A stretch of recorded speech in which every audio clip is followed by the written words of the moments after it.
through the cemetery here.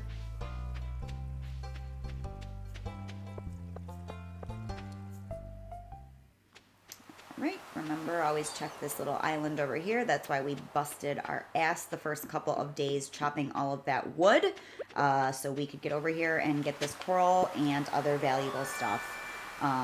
Lost book for the library, great. Alright, just one coral today. Okay, that's some free money.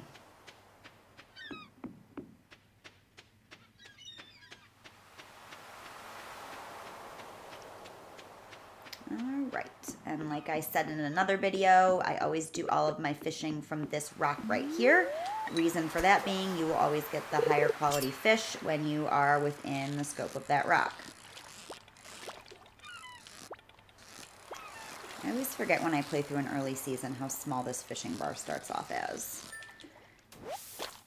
Got ourselves a herring, and as you can see, it's silver quality, even though we're fishing with this short little thing. We're not using bait, we're not doing anything. You're getting silver quality fish over by this rock here.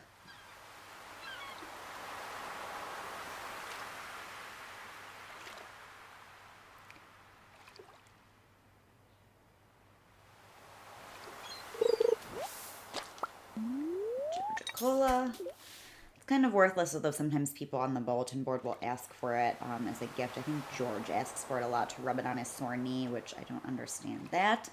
But then you get paid for what would otherwise just be trash. It's not even a recyclable the way some of this other stuff is. So let's see if we can get this gift. Yes. Geode, which is great. All right, some of this bait. I think we can put this on the rod. Nope, not yet. Oh yeah, there's no, we just had the lowest quality rod. All right, well, our stuff is full here, so we're gonna head back. We're getting low on energy anyway. That way maybe we can take the bottom way up, clear some of those rocks I was talking about earlier being sort of in the way as we're going through getting away from our farm.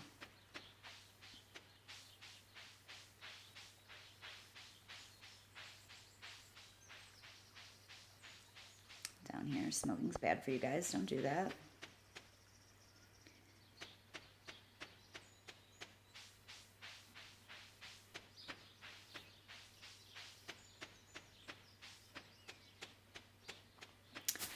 All right, let's back to the homestead.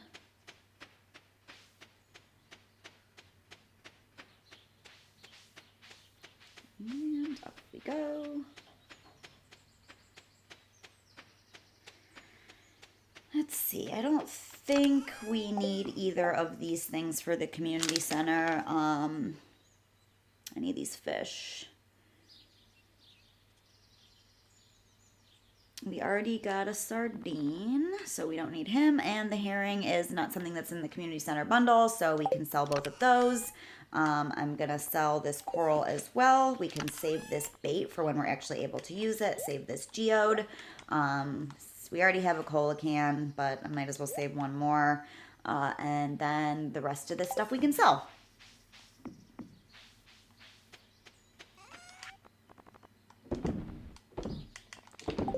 Alright, let's go through and clear some stuff out.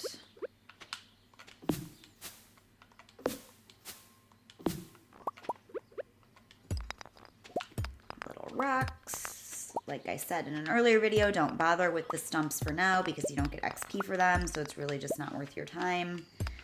Just worry about getting the rocks, little pieces of the wood, the tops of trees. You can clear some of these weeds out because you can't walk through them either. So they're just in the way, and fiber is useful in some crafting recipes going forward. Oop, got a geode. I received a stone. Okay.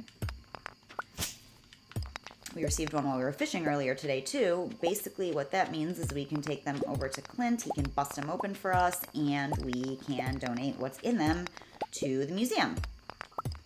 All right, we are starting to feel exhausted, so I'm just gonna head up to bed. I could eat one of those field snacks, but it's been a pretty productive day. We got what we wanted to get done as far as donating things to the community center and then planting those free crops that we got. So far we got, you know, another few wood, handful of stone, some more fiber, a couple of these geodes, which are super helpful, and a piece of coal, which we will eventually use going forward.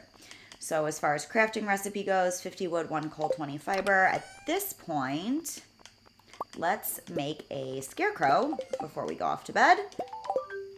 Updated my journal. Let's see what that's. All right, so got $100 for getting started. Geez, I should have been checking these because that's free money all along. That was stupid. Here's a tip. Check your journal every day. Gunther asked if you'd consider donating any valuables. $2.50 for that. This is great. Advancement. You'll discover crafting recipes. A scarecrow, for example, will prevent crows from snacking on your precious crops. Get some money just for building that. So our next goals are to build a coop, and that's going to be something we're going to try and want to do in the spring, your first year too. And then we want to greet everyone around town. I've got 18 out of 28 people so far, so another 10 to go. I'll walk around and do that in the next couple of days here as we're going around foraging, fishing, all that stuff. Probably since it's raining tomorrow, assuming it's at least a relatively good luck day, we'll head to the mines. But for now, let's just put this scarecrow over by the crops, maybe in this corner here, and store the rest of this stuff. We're not going to need this tomorrow. I am going to take this with me when we go to the mines, so I'm going to grab that, but everything else can just store away.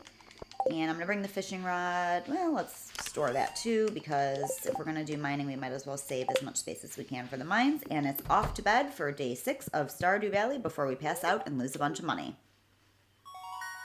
Thanks for tuning in. Today was valuable because we opened up the community center, got those 30 free seeds, also opened up the pantry and the fish tank, donated a few of those, leveled up our fishing skill, and basically made a little bit of money, especially by checking that journal, which is something I probably should have remembered to tell you guys to do before. But, you know, it's one of those things that there's always something new to Stardew Valley. Even if you played it a million times before, you kind of forget every single little thing. But most of the tips and tricks I'm giving you so far are really situating you to have the least frustrating year 1 possible, especially this first couple weeks here. If you do basically what I tell you to do on each of these days, you're going to be in great shape going forward. So everyone have a great day, and thanks for joining me at Alice in Walkthrough Land.